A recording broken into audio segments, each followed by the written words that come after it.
ఫిబ్రవరి 28 తారీఖున ఉదయం ఇరాన్ పైన ఇజ్రాయెల్ అమెరికా దాడి చేసినాయి. ఇది కేవలం ఒక ట్రైల్ మాత్రమే. ఈ ఇజ్రాయెల్ అమెరికా దాడికి ఇరాన్ కూడా ప్రతిస్పందించడం జరిగింది. ఇది కూడా ఒక ట్రైల్ మాత్రమే. కానీ త్వరలో అతి భీకరమైన యుద్ధాన్ని చూడబోతున్నాం. ఈ అతి భీకర యుద్ధం అంటే ఇరాన్ దగ్గరున్న 80,000 డ్రోన్లు. అదే ఇరానే చెప్పింది. అండర్ గ్రౌండ్ ఇరానియన్ డ్రోన్ ఫ్యాక్టరీలు, వాటిని కాల్చడం అమెరికా తరం, ఇరాన్ తరం కూడా కాదు. B2 బాంబర్స్, మోబ్ లాంటి మదర్ ఆఫ్ ఆల్ బాంబ్స్ వేసినా అవి పేలవు. ఎందుకంటే జాగ్రోస్, ఎల్బర్జ్ మౌంటైన్స్ కింద శిలాఫలకాల్లో వాటిని నిర్మించారు. ఈ 80,000 డ్రోన్ని తర్వాత 3,000 మిసైల్స్ని ఇరాన్ రెడీ చేసుకుంది.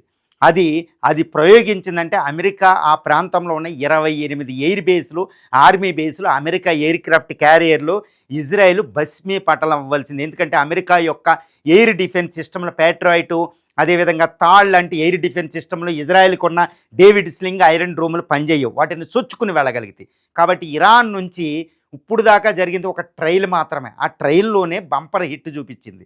మరి ఇజ్రాయెల్ ఇరాన్ ప్రతిస్పందనకి ఈ దేశాలు రెడీ ఉన్నాయా? అది